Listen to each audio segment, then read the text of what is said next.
नमस्कार, एक बार फिर से स्वागत है आपका। और हम पढ़ रहे थे रस्ट, व्हीट रस्ट के बारे में जानकारी ले रहे थे हम। ठीक। इसके अंदर हमने पढ़ लिया था ब्लैक रस्ट को, जो कि स्टेम के ऊपर होती है। अब हमारा व्हीट रस्ट के अंदर टॉपिक तो ये चल रहा है हमारा व्हीट रस्ट। और व्हीट रस्ट के अंदर हम अब पढ़ेंगे सेकंड पॉइंट हमारा, जो है ब्राउन रस्ट। ठीक है, ब्राउन रस्ट, ये इसको ही हम क्या बोलते हैं, लीफ रस्ट बोलते हैं।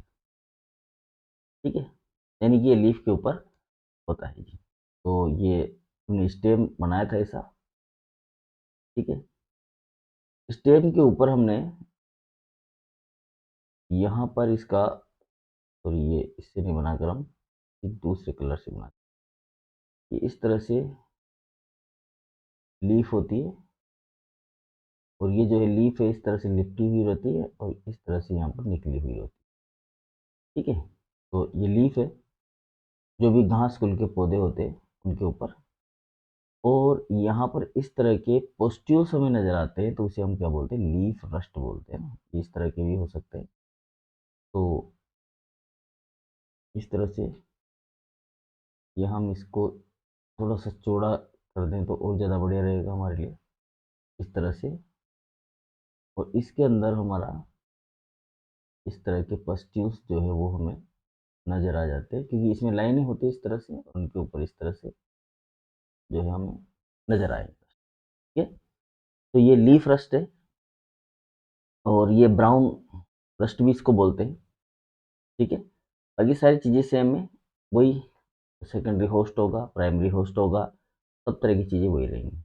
अब इसमें जो काजिंग ऑर्गेनिज्म है वो है पक्सिनिया रिकंडिटा या पक्सिनिया ट्रिटिकम, दो है इसके। तो इसके काजिंग ऑर्गेनिज्म की बात करते हैं अपन। काजिंग ऑर्गेनिज्म, एक तो है इसका पक्सिनिया रिकंडिटा, और दूसरा काजिंग ऑर्गेनिज्म इसका पक्सिनिया ट्रिटिसिना। ठीक है, तो ये दो काजिंग ऑर्गेनिज्म होंगे इसके, जो इसके अंदर रोग पैदा करेंगे। और इसके सिम्टम कैसे होंगे उनको हम देख लेते हैं। सिम्टम्स, ब्राउन रस्ट के सिम्टम्स किस तरह के होंगे। तो जनरली जो है इसके जो सिम्टम हमें नजर आते हैं वो कहाँ आते हैं, लीफ के ऊपर। ठीक है, जो पत्ती होती है उसके ऊपर आते हैं। पत्ती में ये जो पार्ट होता है इसको हम लीफ ब्लेड बोलते हैं। ठीक है, तो क्या बोलते हैं, लीफ ब्लेड। तो लीफ के ऊपर होता है, लीफ ब्लेड के ऊपर होता है। इसके अलावा ये ग्लूम के ऊपर होता है, ग्लूम। अब ये ग्लूम्स क्या होता है, ये भी एक इम्पोर्टेंट पार्ट है हमारा। तो आपने जो सीड देखा होगा, इसका बीज जो आता है इस तरह से होता है। बीज का जो गेहूं के अंदर जो दाना होता है वो इस तरह का देखा होगा आपने, इस तरह से बाली होती है। ठीक है, ये इस तरह की गेहूं के अंदर, थोड़ा सा मैं वैसा बनाने की कोशिश कर रहा हूँ। ये गेहूं की बाली इस तरह से होती है। ठीक है, ये गेहूं की बाली है। अब गेहूं की बाली में ये वाला जो पार्ट होता है ना, कंप्लीट, तो ये एक फ्लावर होता है यहाँ पर। ठीक है, ये जो फ्लावर होता है इसमें भी अलग अलग पार्ट होते हैं, हम ज़्यादा पार्ट के ऊपर नहीं जाएंगे इसके। ठीक है, क्योंकि मैं आपको यहाँ पर फ्लावर जो है वो नहीं पढ़ा रहा हूँ। इसके बाहर की तरफ में ऐसे दो, एक इस तरह से बना होता है, पूरा ढका हुआ होता है। और इसके नीचे यहाँ पर कुछ स्ट्रक्चर्स लगे हुए होते हैं। ठीक है, ये पूरा फ्लावर है, फ्लावर के अंदर ये, इसके अंदर मिलेगा हमें सीड, तो जो इसके अंदर चिपका हुआ है। ठीक है, इसके ऊपर इस तरह का एक खोल होगा, फिर इसके नीचे भी एक खोल होगा। ये जो खोल होता है, इस खोल के बाहर का जो आवरण है इसे हम बोलते हैं ग्लूम। क्या बोलते हैं इसको, ग्लूम बोलते हैं। ठीक है, इतना हमें ध्यान रखना है। तो ये ग्लूम के ऊपर भी हो सकता है, तो लीफ के साथ साथ ये जो फ्लावर होता है, ये जो पुष्प क्रम है इसका, इस पुष्प क्रम के इस ग्लूम के ऊपर ये पाया जाता है। ठीक है, तो कहाँ कहाँ हो गए, लीफ के ऊपर, लीफ ब्लेड के ऊपर, और ग्लूम्स के ऊपर। ठीक है ना। और एक और शब्द होता है इसमें, एव। देखो ये क्या है, एव, एव है ये, ठीक है। ये sorry, A W N S होता है इसका मतलब, इसको बोलते थे ए भी है, ठीक है। ए डब्ल्यू एन एस, एम्स। ये एम्स क्या है, ये वाला पार्ट है, ठीक है। जो इसे स्पाइक के रूप में निकला हुआ है, इसे कांटेनुमा संरचना होती है, इसको बोला जाता है एम्स, ठीक है। तो इस एम्स के ऊपर भी होता है ये। तो ये जो सिम्टम है हमें कहाँ कहाँ नजर आ रहे हैं, देखो लीफ के ऊपर नजर आ रहे हैं, लीफ ब्लेड जिसको हम बोल रहे हैं, लीफ ही है, लीफ ब्लेड है, इसके ऊपर नजर आ रहे हैं, इस ग्लूम के ऊपर नजर आ रहे हैं, और इस एम्स के ऊपर नजर आ रहे हैं, ठीक है। तो ऐसे अलग अलग जगह पर इसके सिम्टम नजर आते हैं। अब इसके जो सिम्टम होते हैं वो कैसे होते हैं, तो छोटे छोटे से जो शुरुआत होती है इसकी स्टार्टिंग में, तब तो वो एक स्मॉल सर्कल के रूप में होते हैं, छोटा सा एक सर्कल होता है, फिर धीरे धीरे कैसा हो जाता है, ओवल शेप में हो जाता है। पहले तो एक छोटा सा सर्कल बनता है इस तरह का ना, फिर धीरे धीरे बढ़ते बढ़ते ये एक अंडाकार शक्ल ले लेता है, ठीक है, अंडाकार स्थिति में आ जाता है। जो सिम्टम होता है इसका, जो स्पॉट होता है, स्मॉल सर्कल के रूप में होता है, फिर इस तरह से एक अंडाकार शेप ले लेता है, ठीक है। अंडाकार शेप में ये येलो स्पॉट हमें दिखाई देता है, यहाँ पर पीले रंग का दिखाई देता है, ठीक है। जो भी इन्फेक्टेड टिश्यू होगा उसके अंदर ये पीले रंग का हमें दिखाई देगा।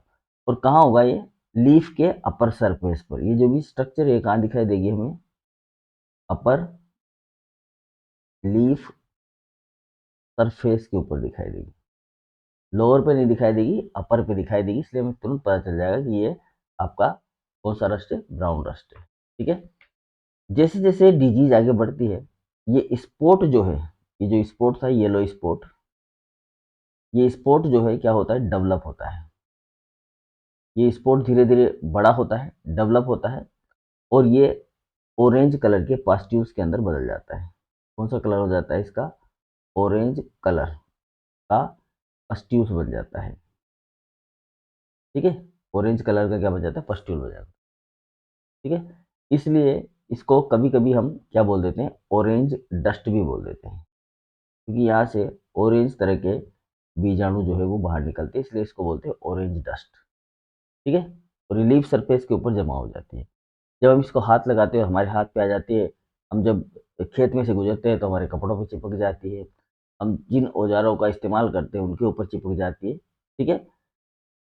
जब ये इन्फेक्शन, ये जो ऑरेंज कलर के जो पॉजिटिव्स है, इनका इन्फेक्शन जब सेवर कंडीशन में पहुंच जाता है, तो लीफ जो होती है वो ड्राई हो जाती है, सूख जाती है और मर जाती है, ठीक है ना। तो जब सेवर कंडीशन आती है, ठीक है, सेवर कंडीशन में लीफ क्या हो जाती है, ड्राई हो जाती है, और ड्राई होकर ये सूख जाती है, मतलब सूख जाती है और फिर बाद में मर जाती है, ड्राई एंड डाई हो जाती है।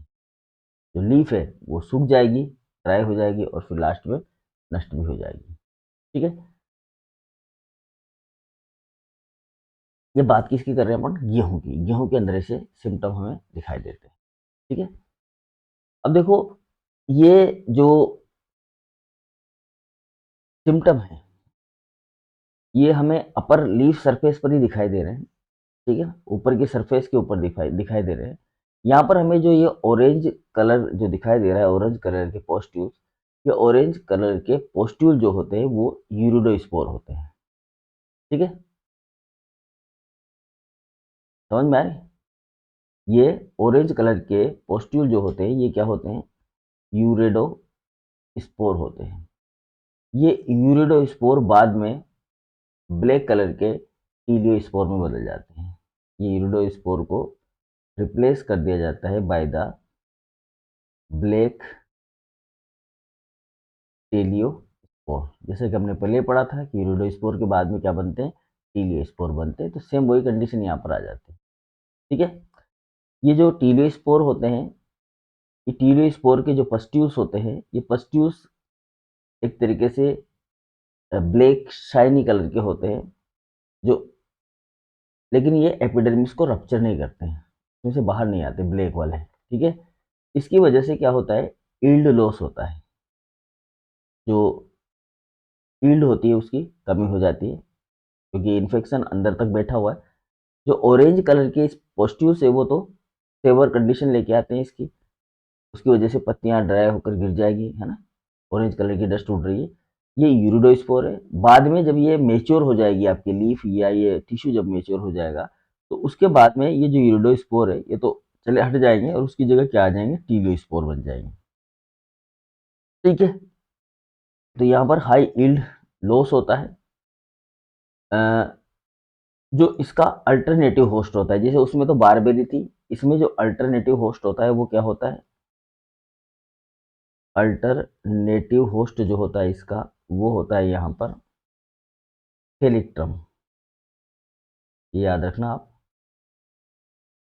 थेलिक्ट्रम। ब्राउन जो रस्ट है उसमें अल्टरनेटिव होस्ट जो है वो क्या होता है, थेलिक्ट्रम होता है, न कि बारबेरी की झाड़ी। ठीक है, और ये जो ब्राउन रस्ट है ये भारत में नहीं होती। भारत में जो नॉर्थ एरिया है आपका या उत्तरी एरिया है वहाँ पर ये नहीं होती है ना। ये भी ध्यान रखने वाली बात है, ये उत्तरी भारत की बीमारी नहीं है। दक्षिण भारत या पश्चिम भारत के अंदर पाई जा सकती है कुछ छुट जगहों पर, ज़्यादातर ये विदेशों में पाई जाती है ब्राउन रस्ट। ये हमारे यहाँ नहीं होती क्योंकि हमारे यहाँ ये हेलिक्ट्रम जो प्लांट है ना ये नहीं पाया जाता है, और इसी की वजह से ये बीमारी जो है हमारे यहाँ पर अवेलेबल नहीं है। ठीक है, समझ में आ गई बात। तो इसमें यील्ड लॉस जो है वो बहुत ज़्यादा होता है और ये बहुत ही घातक बीमारी है। ठीक है, मतलब तीनों जितनी तीन रस्ट पढ़ेंगे अपन, दो तो हमने पढ़ ही लिए है। इन तीनों रस्टों के अंदर सबसे ज़्यादा घातक जो है वो ब्राउन रस्ट है। इसमें सबसे ज़्यादा उत्पादन क्षमता के ऊपर असर दिखता है अपने को। ठीक है, तीसरे प्रकार का रस्ट जो है वो है अपना येलो रस्ट। तो थर्ड रस्ट के बारे में हम बात करें तो ये है आपका येलो रस्ट, जिसे हम बोलते हैं स्ट्राइप रस्ट, स्ट्राइप रस्ट। और ये होता है पक्सिनिया स्ट्रीफोर्मिस के द्वारा या स्ट्राइफोर्मिस के द्वारा। ठीक है, इसके सिम्टम की बात करें अपन, सिम्टम तो देखो इसके जो सिम्टम्स है वो मुख्य रूप से पाए जाते हैं। एक तो सबसे पहले तो लीफ के ऊपर पाए जाते हैं। ठीक है, दूसरा जो लीफ सीट होती है उसके ऊपर पाए जाते हैं और स्टेम के ऊपर पाए जाते हैं। तीन जगहों पर देखने को मिलेंगे हमें ये, लीफ, लीफ सीट और स्टेम। वही हम बनाते हैं वापस से हमारा स्टेम, ये तना है हमारा। ठीक है, तने में यहाँ पर ये नोड इंटरनोड वाला पार्ट हो गया। लीफ सीट, ये लीफ सीट हो गई और यहाँ से आपकी ये लीफ जो है निकल गई, और ये लीफ सीट है और ये यहाँ से आपकी लीफ जो है वो निकल गई इस तरह। ठीक है, तो ये लीफ बन गई और ये कवर वाला पार्ट हो गया लीफ शीट का। तो हमें कहाँ मिलेगा देखने के लिए, ये जो पस्ट्यूल्स है, ये पस्ट्यूल्स हमें दिखाई देंगे यहाँ लीफ के ऊपर, लीफ सीट के ऊपर। देखो हमने अभी तक बात नहीं की थी, लीफ सीट के ऊपर दिखाई देते हैं, और दूसरा तने के ऊपर। तो तने के ऊपर या लीफ सीट के ऊपर जब दिखाई देंगे तो ये ऐसे स्ट्राइप के अंदर दिखाई देंगे। स्ट्राइप का मतलब होता है लाइन, लाइन के रूप में यहाँ पर हमें नजर आएंगे। ठीक है, यहाँ पर भी हमें इस तरह से एक लाइन लाइन नुमा स्ट्रक्चर में दिखाई देने वाले हैं ये, तो इसलिए इनको हम स्ट्राइप रस्ट भी बोलते हैं। ठीक, अब मुख्य रूप से अगर हम बात करें इसकी, तो लीफ के ऊपर है, लीफ की सीट के ऊपर है, स्टेम के ऊपर है, इसके लक्षण हमें दिखाई दे रहे हैं। कैसे होते हैं, तो ये ब्राइट चमकीले पीले रंग के होते हैं। ब्राइट येलो पस्ट्यूल्स जो है इसके हमें दिखाई देते हैं। ठीक है, और ये जो ब्राइट येलो पस्ट्यूल्स होते हैं ना ये वही आपके क्या होते हैं, यूरिडिया के होते हैं या यूरिडियोस्पोर होते हैं। ठीक है, ये जब शुरुआत में क्रॉप डेवलप होती है उसी समय दिखाई देने लग जाती है। ठीक है, और ये जो पस्ट्यूल्स हैं यहाँ पर ये पस्ट्यूल्स अरेंज होते हैं इन लीनियर रो, एक लंबी लाइन के रूप में शो होते हैं, जिसे हम कहते हैं स्ट्राइप, एज स्ट्राइप्स। ठीक है, लाइन लाइन के रूप में इसे नजर आएंगे हमें, इसलिए उसे हम क्या बोलेंगे, स्ट्राइप बोलेंगे। इसलिए इस रस्ट को क्या बोलते हैं, स्ट्राइप रस्ट भी बोलते हैं। और इसके जो पस्ट्यूल्स होते हैं वो कैसे कलर के हैं जी, यूरिडोस्पोर किस तरह का है उसका, चमकीला पीला रंग का है, इसलिए इसको येलो रस्ट भी बोल देते हैं। ठीक है, अब ये जो स्ट्राइप होते हैं ना, ये स्ट्राइप शुरुआत में तो येलो होते हैं, मतलब पीले रंग के होते हैं, और बाद में ये कैसे हो जाते हैं, ऑरेंज हो जाते हैं। येलो से ऑरेंज येलो कलर में बदल जाते हैं, यानी कि नारंगी पीले, पीले से नारंगी पीले रंग के दिखाई देते हैं। ठीक है, अब ये जो आपके यूरिडिया है, मतलब सॉरी, जो ये यूरिडिया है, यूरिडोस्पोर है, जो लीनियर रो के अंदर यहाँ पर उपस्थित है, ये बाद में आगे चलकर क्या बनाएंगे, आपके वही टीलियोस्पोर बनाएंगे। और ये जो टीलियोस्पोर है, ये भी लॉन्ग स्ट्राइप के रूप में यहाँ पर नजर आते हैं हमें, मतलब ये भी लॉन्ग स्ट्राइप्स के रूप में ही यहाँ पर होते हैं। ठीक है, लेकिन ये जो टीलियोस्पोर होते हैं, इनका जो रंग होता है वो थोड़ा सा ब्लैक कलर का होता है ना, डल ब्लैक। इसको इस इनका जो रंग होता है वो कैसा होता है, डल ब्लैक, गहरा काला, गहरा काला रंग होता है इनका। ठीक है, और ये स्ट्राइप में होना ही इसका एक स्पेसिफिक कैरेक्टर है। ठीक है, इससे जो लीफ होती है, जो लीफ होती है, लीफ में क्या क्या चीजें चेंज होती है, तो लीफ जो है, लीफ के अंदर होता है क्लोरोसिस। क्लोरोसिस का मतलब होता है कि इसके अंदर जो पर्णहरित है, हरा रंग है, वो खत्म हो जाता है। ठीक है, यानी कि पत्ती क्या हो जाती है, येलो कलर की हो जाती है, क्लोरोसिस और येलोविंग, मतलब कि जो पत्ती है वो पीली पड़ने लग जाती है। ठीक है, इससे लीफ के अंदर स्ट्रैप बन रहे हैं, उसकी वजह से एक तो पीली हो रही है पत्ती, और दूसरा पत्ती के अंदर क्लोरोसिस हो रहा है, उस वजह से पत्ती पीली पड़ रही है, इसलिए इस रस्ट का नाम क्या है, येलो रस्ट है। दूसरा जो यूरिडोस्पोर है, वो भी कैसे बन रहे हैं, पीले रंग के बन रहे हैं, इसलिए इसको बोलते हैं यूरिडोस। तो येलो रस्ट। ठीक है, समझ में आ गई बात, बिल्कुल सिंपल बात कही हमने। चलिए, अब बात करते हैं इसके डिजीज साइकिल की। इसका जो डिजीज साइकिल है वो किस तरह से काम करता है। अब यहाँ पर हमें और भी चीज़ें जो है वो क्लियर हो जाएंगी हमारी डिजीज साइकिल के अंदर। देखो, भारत के अंदर जो तीनों रस्ट हमने पढ़ी वो तीनों पाई जाती है, लेकिन अलग अलग क्षेत्र में पाई जाती है। ठीक है, ज़्यादातर जो रस्ट होती है वो हमारा रबी का जो सीजन होता है उसके अंदर होती है। ठीक है, कब होती है, ड्यूरिंग रबी जो सिस्टम होता है, रबी जो सीजन होता है उसके अंदर ये पाई जाती है, रबी का जो क्रॉप सीजन होता है उसके अंदर पाई जाती है। अब ये जो रस्ट फंजाई है, क्योंकि ये फंजाई डिजीज है, ये जो फंजाई है ये फंगल डिजीज है, तो ये फंजाई जो है वो रस्ट फंजाई कहलाएगी। इसका जो लाइफ साइकिल हो तो बहुत ही कॉम्प्लेक्स होता है। इसको दो होस्ट की रिक्वायरमेंट होती है, दो डिफरेंट होस्ट प्लांट की रिक्वायरमेंट होती है। ठीक है, और इसमें 5 तरह के स्पोर बनते हैं। अब कैसे बनते हैं इनके बारे में हम बात करते हैं। देखो, सबसे पहले क्या है हमारे पास में, यहाँ पर हम एक डायग्राम बनाते हैं, उससे और ज़्यादा समझ में आ जाएगा हमें। सबसे पहले हमारे पास एक प्लांट है, यहाँ पर इस तरह से हम बना सकते हैं प्लांट को। ठीक है जी, अब मुझे ज़्यादा इतना अच्छा हो सकता है मैं बना दूँ, इतना अच्छा बना नहीं सकता हूँ मैं। एक गेहूं का पौधा मान लीजिए आप इसको, ठीक है, खेत में उगा हुआ है, ये गेहूं का पौधा है। इस गेहूं के पौधे पर एसियो स्पोर जो होते हैं, एसियो स्पोर का आक्रमण होता है, एसियो स्पोर। ठीक है, एसियो स्पोर जो है वो छोटे छोटे से बीजाणु होते हैं जो इसके ऊपर आक्रमण करते हैं। ठीक है, यहाँ से शुरुआत होती है कहने का मतलब एसियो स्पोर से। ये क्या है, आपका वीट है, यानी कि गेहूं का पौधा है, और एसियो स्पोर ने आक्रमण किया। यहाँ पर इस वीट के अंदर बनेंगे यूरिडोस्पोर।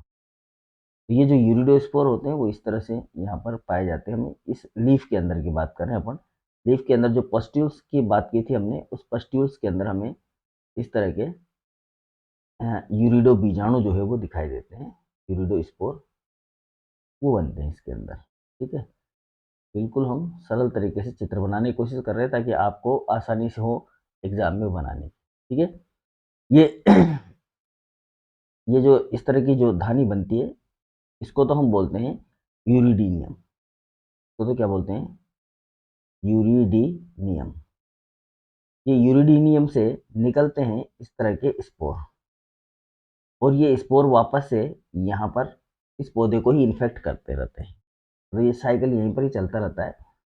इसके बाद में ये बनते रहते हैं, बनते रहते हैं, बनते रहते हैं, बहुत सारी संख्या में बनते रहते हैं। बनते बनते बनते बनते बनते नेक्स्ट कंडीशन ऐसी आती है, जब ये परिपक्व हो जाते हैं, परिपक्व होते ही ये यूरिडोस्पोर जो है टीलियोस्पोर में बदल जाते हैं। इसमें बदल जाते हैं जी टीलियोस्पोर के अंदर, इसको हम बोलते हैं, और ये बनते हैं एक धानी के अंदर जिसे बोलते हैं टीलियम। ये यहीं पर बन रही है, इसके ऊपर वीट वीट के ऊपर ही है ना। इस टीलियम, ये टीलियोस्पोर जो है, इसकी स्ट्रक्चर अगर आप देखोगे तो ये डबल होती है इस तरह से ना, दोहरी आपको बना देनी है इस तरह से, डबल डबल, ठीक है। इस तरह से डबल वाली स्ट्रक्चर आप बना दोगे, ठीक है। तो ये हो गया आपका क्या, टीलियम। अभी ये दिख नहीं रहा होगा आपको, मैं जो लिख रहा हूँ दिख जाएगा, लेकिन ये टीलियम हो गया। इस टीलियम का ये जो पार्ट होता है, इसके अंदर होती है कैरियोगेमी, केंद्रक विभाजन होता है इसके अंदर। तो यहाँ हम लिख देते हैं, इसके आगे बढ़ा देते हैं इसको, यहाँ से ये इधर चला, समझ में आ रहा है। यहाँ पर क्या हो गई, यहाँ पर हो गई इसके अंदर कैरियोगेमी। चित्र आपको नोट्स में मिल जाएगा पूरा बना हुआ, मैं यहाँ पर इंपॉर्टेंट चीज़ें ही कर रहा हूँ, ज़्यादा नहीं कर रहा हूँ। कैरियोगेमी हो गई, कैरियोगेमी के बाद में यहाँ पर ये जो आपका टीलियोस्पोर है, इस टीलियोस्पोर से इस तरह से प्रोमाइसीलियम जो है वो बनना शुरू हो जाते हैं, ठीक है।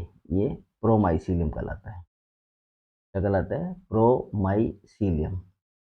अच्छा, ये जो जीवन चक्र हम पढ़ रहे हैं ना, ये जीवन चक्र आपके ब्लैक रस्ट का जीवन चक्र, ध्यान रखना, ठीक है। तो ये हम एक ही पढ़ेंगे, इसके अंदर वो सारी बात सेम है, सब में सेम कहानी बनती है। तो ये प्रोमाइसीलियम बन गया। प्रोमाइसीलियम के अंदर जो है बनेंगे आपके क्या, एक और बीजाणु, जिन्हें बोलेंगे हम बेसिडियो बीजाणु।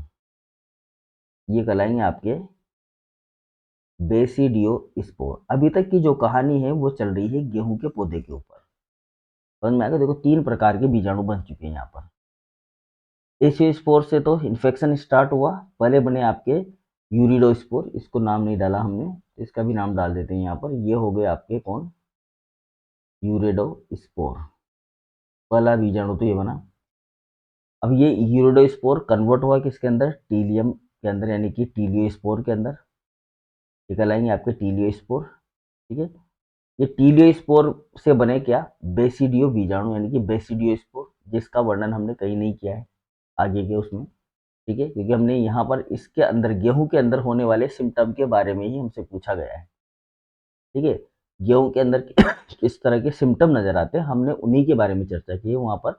हमने ये चर्चा नहीं की है कि बारबेरी की झाड़ी पर या दूसरे जो जनरल अदर होस्ट है उनके ऊपर क्या इफेक्ट होता है, उसके बारे में हमने कोई चर्चा नहीं की है। तो इसमें आगे कंफ्यूज नहीं होना कि सर आपने वहाँ तो बताया नहीं, यहाँ क्यों बता रहे हो, ठीक है।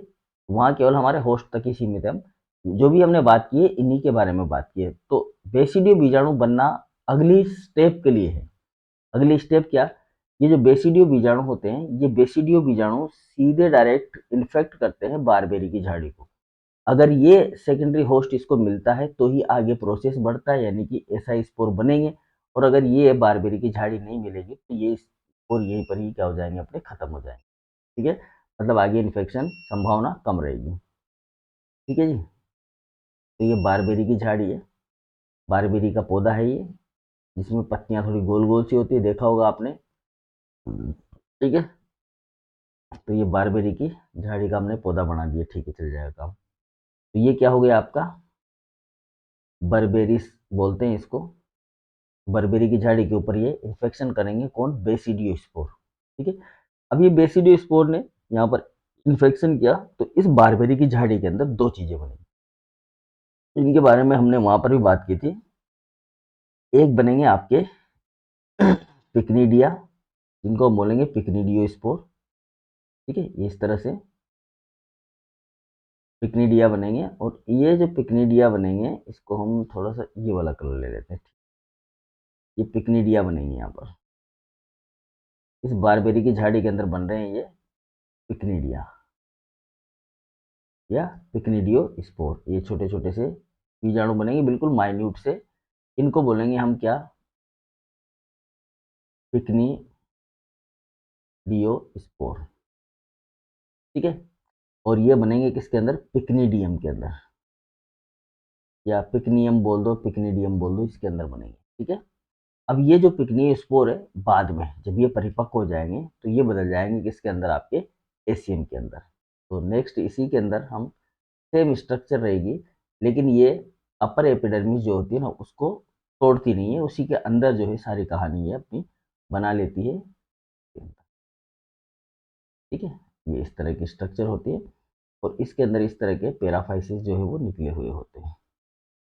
ठीक है। और इसके अंदर ये छोटे छोटे से बीजाणु जो होते हैं वो भरे होते हैं, जिनको हम बोलते हैं एसियो स्पोर, और इन स्ट्रक्चर्स को बोला जाता है एसआई। तो यही आपके एसियो स्पोर है। और इसके अंदर जो है ये बाहर की तरफ जो संरचना है इसको बोलते हैं हम एसियम। यहाँ लिख देता हूँ मैं इसको, एसियम। और इसके अंदर पाए जाएंगे ये एसियो स्पोर। ये जो एसियो स्पोर है, ये एसियो स्पोर ही इसको इन्फेक्ट करेंगे, किसको, आपके प्लांट को, गेहूं के प्लांट को, और वापस ये साइकिल इस तरह से चलता रहे। ठीक है। अगर कंडीशन सुटेबल रही तो ये साइकिल पूरा होगा, कंडीशन सुटेबल नहीं रही तो ये साइकिल पूरा नहीं होगा। ठीक है। तो इस साइकिल को देखने के बाद में हमें दो चीजें मालूम पड़ी कि अगर प्लांट डिजीज को होना है तो दो होस्ट की रिक्वायरमेंट होती है, टू होस्ट रिक्वायर, दो होस्ट की जरूरत होती है प्लांट डिजीज को कंप्लीट करने में, कंप्लीट साइकिल के लिए।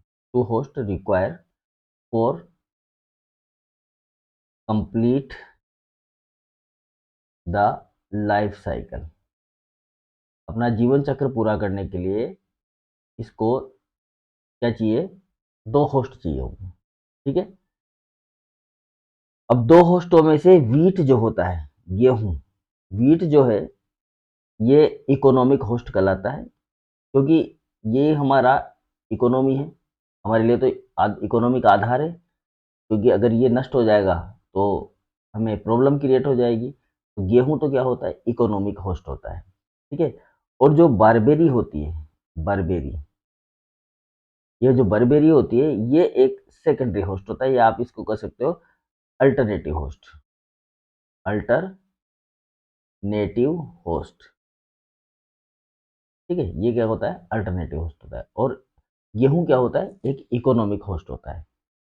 क्यों, क्योंकि अगर यहाँ पर नुकसान होता है क्योंकि हमारा गेहूं जो है वो एक आर्थिक आधार है हमारा। ठीक है ना, इससे हमें अर्थ मिलता है, इकोनॉमी बढ़ती है हमारी, ये हमारे लिए आर्थिक फसल के रूप में इस्तेमाल किया जाता है। ठीक है। इसलिए ये इकोनॉमिक होस्ट कहलाता है। तो यह दो होस्ट की रिक्वायरमेंट है। अब बारबेरी के अंदर जो इन्फेक्शन होता है, इस बारबेरी के अंदर जो इन्फेक्शन होता है उसके अंदर सर्कुलर, गोलाकार टाइप के, पीले से लेकर लाल रंग के, येलो टू रेड कलर के जो है पॉस्ट्यूल्स हमें यहाँ पर नजर आते हैं। येलो टू रेड पस्ट्यूल्स जो है वो हमें नजर आते हैं किसके अंदर, बारबेरी के ऊपर। बारबेरी की बात करें, गोल आकार के पस्ट्यूल जो है वो नजर आते हैं यहाँ पर। ठीक है। और ये जो पस्ट्यूल्स होते हैं ये कहाँ होते हैं, जो लीफ होती है ना उसके अंदर होते हैं, अंडर साइड द लीफ। ठीक है, लीफ के अंदर की तरफ में होते हैं। ठीक है। अब ये जो बारबेरी के अंदर बनते हैं, सर्कुलर येलो रेड पस्ट्यूल जो अंदर की साइड में होते हैं, ये जो स्पोर बनते हैं यहाँ पर इस बारबेरी के अंदर, जो स्पोर बनते हैं उनको हम बोलते हैं एसियो स्पोर्स। ठीक है। ये एसियो स्पोर बनते हैं, ये एसियो स्पोर इन्फेक्ट करते हैं किसको, वीट के प्लांट को, वीट प्लांट को ये क्या करते हैं, इन्फेक्ट करते हैं। ठीक है। और जो दूसरे स्पोर बनते हैं बेसिडियो स्पोर, वो इसको इन्फेक्ट करते हैं, वो बारबेरी को इन्फेक्ट करते हैं। ठीक है। व्हीट प्लांट पर जो है बाद में बनते हैं, लास्ट में पूरे प्रोसेस के बाद में, पहले तो क्या बनेंगे, यूरिडो स्पोर बनेंगे, फिर बनेंगे टीलियो स्पोर, और टीलियो स्पोर के बाद में बनेंगे आपके बेसिडियो स्पोर। ये जो बेसिडियो स्पोर बनेंगे ये इन्फेक्ट करेंगे किसको, बारबेरी को, ठीक है, इसको करेंगे, बारबेरी को इन्फेक्ट करेंगे। समझ में आ गई बात। तो इस तरीके से ये काम होता है यहाँ पर। अब दोनों जो होस्ट होता है वो नेसेसरी होते हैं पूरे साइकिल को कंप्लीट करने के लिए, क्योंकि अगर आपके पास में बारबेरी नहीं होगी तो भी इन्फेक्शन आगे नहीं बढ़ेगा, और अगर आपके पास में वीट प्लांट नहीं होगा तब भी इन्फेक्शन आगे नहीं बढ़ेगा, मतलब बारबेरी तक नहीं पहुंचेगा, सीधी सी बात है, ठीक है। अब देखो यहाँ पर ये जो यूरिडोस्पोर होते हैं ना, ये यूरिडोस्पोर ऑटो इन्फेक्शन करते हैं और टेलियोस्पोर बनाते हैं, मतलब फिर से इन्फेक्शन करते हैं कि टेलियोस्पोर में हो रहा है। तो ये जो स्पोर स्टेज है इस लाइफ साइकिल के अंदर, ये एक तरह से रिपीटिंग स्टेज होती है, और ये बार बार बार बार बार बार रिपीट होती रहती है। तो ये इतनी बार रिपीट होती है कि एक तरह से डिजीज का क्या हो जाता है, आउटब्रेक हो जाता है, और पूरी की पूरी जो फसल होती है वो नष्ट हो जाती है। इसलिए ये बीमारी जो है बहुत ही घातक होती है, ठीक है। तो ये था हमारा डिजीज साइकिल। अब हम बात करते हैं कि डिजीज साइकिल को कंट्रोल कैसे किया जाएगा, मतलब इसको कंट्रोल करने का तरीका क्या है, ठीक है। तो यहाँ पर डिजीज कंट्रोल, डिजीज कंट्रोल। अब थोड़ा सा डिजीज कंट्रोल पढ़ने के बाद 2 मिनट और रुकना है आपको, ताकि मैं आपको समझा सकूं कि आपको कौन सी चीज़ कहाँ कैसे लिखनी है, ठीक है, मेनली। तो पहले हम डिजीज कंट्रोल पढ़ लें पहले एक बार। तो देखो डिजीज कंट्रोल कैसे करते हैं हम। सबसे पहले तो हमें यूज़ करना चाहिए क्या, रेसिस्टेंट वेराइटी को, पहली बात इम्पोर्टेंट। रेसिस्टेंट जो रस्ट से रेसिस्टेंट वेराइटी है उनको हमें यूज़ करना चाहिए, ठीक है। अ, ये सबसे इम्पोर्टेंट और कॉमन मेथड है। अब रेसिस्टेंट वेराइटीज़ कौन कौन सी अपने पास में, तो याद रख लेना आप, PBW343 है, PPW550 है, PBW70 है, ठीक है।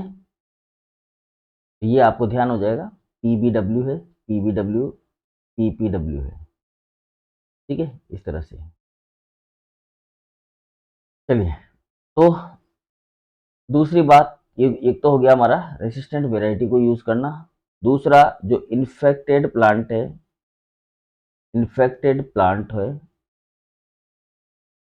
उसको क्या कर देना, डिस्ट्रॉय करना, डिस्ट्रॉय। इन्फेक्टेड प्लांट को कर दो डिस्ट्रॉय, तभी नहीं होगा, ठीक है। तीसरा चीज़ है क्रॉप रोटेशन होना चाहिए आपकी, क्रॉप रोटेशन आपको अपनाना पड़ेगा, ठीक है, ये बहुत ज़रूरी है, इससे हम रस्ट से बच सकते हैं। चौथा तरीका है मिक्स्ड क्रॉपिंग। आप मिक्स्ड क्रॉपिंग करके भी क्या कर सकते हो, अपना बचाव कर सकते हो, फसल को रस्ट से नष्ट होने से बचा सकते हैं, ठीक है। इसके अलावा आप क्या कर सकते हो, जो फर्टिलाइज़र है या आपके जो फंगिसाइड से उसे ट्रीट कर सकते हो सीड को, ठीक है ना।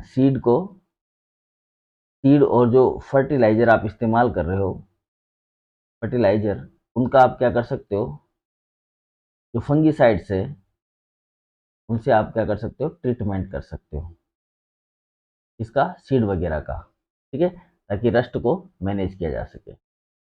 दूसरी बात, एक और इम्पोर्टेंट, अवॉइड करना चाहिए हमें यहाँ पर एक्सेस अमाउंट में नाइट्रोजन फर्टिलाइजर को, avoid excess dose of nitrogen fertiliser, ठीक है ना।